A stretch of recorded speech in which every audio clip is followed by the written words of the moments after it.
Olá, birulibes da cabeça! Bem-vindos ao VDMC, Vozes da Minha Cabeça, o podcast que eu falo tudo que vem na minha cabeça sobre saúde mental, problemas dia a dia e que talvez possa ajudar com a tua saúde mental em alguma coisa. Meu nome é Edu Honorato, eu sou psicólogo e professor e hoje eu vou falar para vocês 5 dicas muito importantes de saúde mental. E aí, primeiro assim, vamos entender que isso não é uma intervenção psicológica, isso não é algo que a gente faz na psicoterapia, mas são questões que ajudam muito no processo de saúde mental. Então, eu não estou falando de doença mental, eu não estou falando de transtorno mental, eu estou falando daquele processo de saúde mental. Não tem na saúde física que a gente fala para as pessoas assim, faça atividade física, se alimente direito, coma menos sal, tenha uma vida mais saudável. Essas são dicas para a saúde mental, como é que ela pode melhorar a sua saúde mental. Então, a gente não está falando de um quadro já de patologia ou um quadro mais grave, tá bom? Vamos então para a primeira dica. A primeira dica é o seguinte: o julgamento é a volta do anzol. Eu adoro essa frase. Por que é a volta do anzol?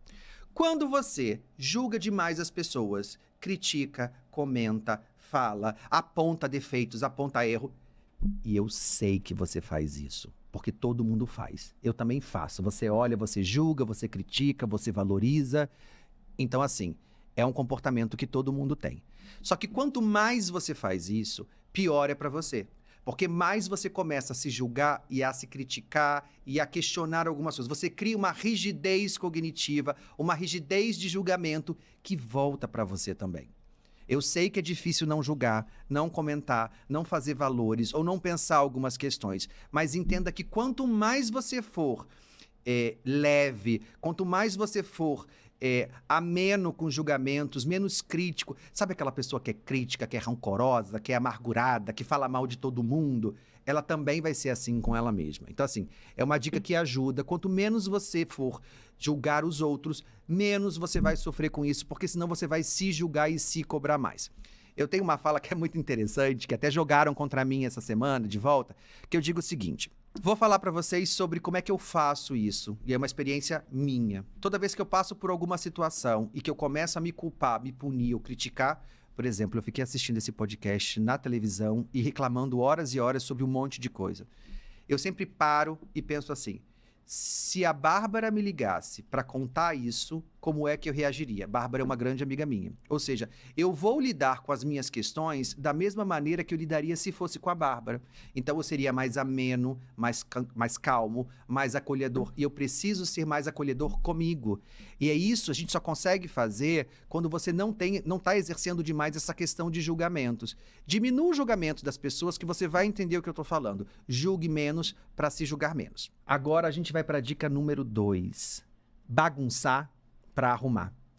Quando você estiver muito estressado, muito angustiado emocionalmente e conseguir, pare e dê 30 minutos para o seu aparelho psíquico. Tá? Você precisa elaborar suas emoções. Elaborar, entender o que você está sentindo, por que você está sentindo, o que desencadeou.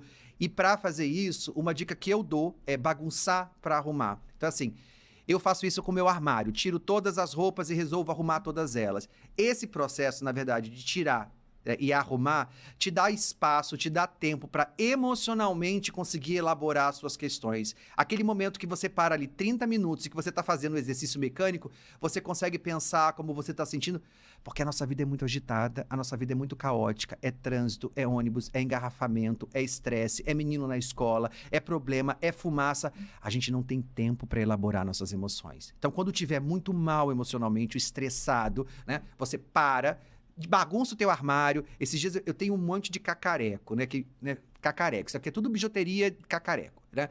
Eu tirei tudo e arrumei, coloquei por tipo. E nesse meio tempo eu consegui elaborar, por exemplo, a angústia que eu estava sentindo.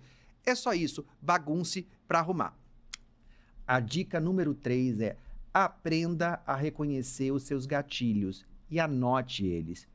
Você sabe as situações que te dão raiva, as situações que te dão angústia, as situações que te deixam tristes. Aprenda a reconhecer os seus gatilhos. Exemplo. Eu vou sempre me citar como exemplo, porque obviamente que eu não posso citar os meus pacientes. Ai, bati na mesa. Os meus pacientes. Eu sei, por exemplo, que atraso me transforma numa pessoa com muita raiva. Eu sou extremamente pontual, eu nunca me atraso, eu sou de uma formação militar, então eu chego com horas de antecedência. Mas as pessoas, quando atrasam, me irritam com muita facilidade. Sabendo disso, quando eu percebo que vão existir situações de atraso, eu já me acalmo, vou me controlar porque eu sei que eu vou estourar. É isso. Você tem que saber quais são as reações, quais são as ações que te deixam estressado, que te deixam com raiva. Quem são as pessoas que disparam um gatilho para você? Se tem uma pessoa que sempre te liga e te tira do sério, não atenda essa pessoa quando você está num momento de vulnerabilidade emocional. Aprenda a reconhecer esses gatilhos, tá? A dica número 4 é muito importante. O passado é imutável e ele já aconteceu. E isso vai ser importante porque muitas vezes a gente entra num sofrimento psicológico. Ai, por que isso, por que aquilo e tal problema e tal problema. Você fica reverberando num passado que aconteceu e que você não consegue mudar. Não é que você não possa pensar no passado, você pode pensar no passado, mas não tentando mudar o que aconteceu. Tentando mudar talvez a maneira como você percebe ou como você lida com esse sofrimento. E aí, se você começar a pensar assim, e se eu tivesse saído mais cedo, se eu tivesse feito isso, se eu não tivesse colocado gasolina, se eu tivesse esperado, não vai mudar a batida de carro. Não vai mudar. E a gente perde muito tempo, energia emocional, tentando pensar no passado, o que a gente poderia mudar da situação. E não é isso. O passado é imutável, aquilo já aconteceu, e você precisa talvez pensar e elaborar como você se sente, o que você pode fazer para melhorar, o que você pode fazer para mudar, como é que você pode fazer para que esse cenário não repita, se for algo desagradável. Claro, normalmente você está em sofrimento é desagradável. É sobre isso que a gente tem que pensar. Não é pensar em mudar. Não gaste energia tentando mudar fatos que já aconteceram. Gaste a sua energia emocional tentando mudar a maneira como você percebe, como você vivencia e como é que você vai fazer para que isso não aconteça novamente. Então, o gasto de energia tem que ser para isso. A quinta dica é: aprenda a dizer não. É libertador. A gente é criado num ambiente em que a gente tem que dizer sim, que a gente tem que agradar e que a gente não pode ser isso, não pode ser aquilo, tem que ser bem educado. Não é sobre ser mal educado. Dizer não é uma habilidade. Dizer não quando você não quer. A gente precisa aprender a falar assim, você quer ir no shopping? Não, não quero, obrigado. Não, não quero, obrigado. Cada vez que você diz um sim ou que você faz alguma coisa quando você não queria, você emocionalmente vai se desgastando.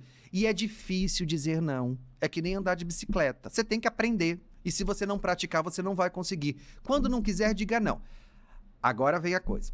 Quando você começar a dizer não para as pessoas que estão acostumadas você a dizer sim, sabe o que vai acontecer? Principalmente com as mulheres. Nossa, como você tá grossa, como você tá mal-humorada, como você tá isso. Não, você não está sendo grossa, você não está sendo mal-humorada. Você está apenas dizendo não para questões que você não queria fazer. Aprenda a dizer não, fale não 3 vezes por dia. Eu tenho alguns pacientes que eu brinco assim, você tem que dizer 3 nãos por dia. E vai anotar, não. Pode ir na padaria comprar pão. Não, não posso porque eu não quero. E aí vai dizendo não e cada vez mais você vai criando confiança para dizer não e a sua saúde mental vai melhorando. Eu vou dar uma 6ª dica bônus, tá? Essa 6ª dica é bônus. Eram 5, mas eu vou falar 6. A dica é a seguinte. Você não sabe ler mentes. Você não é um X-Men. Você não faz parte da Marvel, da comics e dos seriados de sci-fi. Isso quer dizer o seguinte. Toda vez que você estiver em situações e que você estiver em conflito ou questões mentais, pense assim. Será que eu estou lendo mente das pessoas? Em que sentido? Eu não vou na festa porque eu falei com a Bárbara. Eu vou usar sempre a Bárbara como exemplo, tá? A Bárbara é uma amiga minha, médica e psicóloga e minha BFF que está sempre comigo nos locais. Eu não vou na festa porque eu acho que a Bárbara não quer que eu vá porque ela disse isso e isso. Peraí, ela disse isso? Não. Você está pensando que ela disse ou você está pensando que ela está pensando e não disse? É sempre assim. A gente acha que está lendo a mente das pessoas, né? Vamos comigo na festa? Eu vou na festa, será que ela está convidando porque ela é educada ou porque ela quer realmente que eu vá? Não pense, não imagine o que as pessoas estão pensando. Às vezes a pessoa tem uma reação de raiva, porque imaginou alguma coisa que a outra pessoa pensou. Esclareça. Você quer que eu vá, Bárbara? Quero, então eu vou com você. Sempre esclareça. Não parta do princípio de que as pessoas estão, né? Elas estão todas pensando o que você está imaginando e que aquilo ali é uma verdade absoluta. Sempre que tiver uma situação, pense assim, o que de concreto eu tenho aqui? O que eu tenho de concreto é que a Bárbara me convidou para uma festa. Eu não posso começar, mas se ela quer que eu vá, mas se ela falou isso... Não, esse é o que eu tenho de concreto, é com isso que eu vou trabalhar. Eu vou ou não vou, vai dependendo das minhas questões emocionais.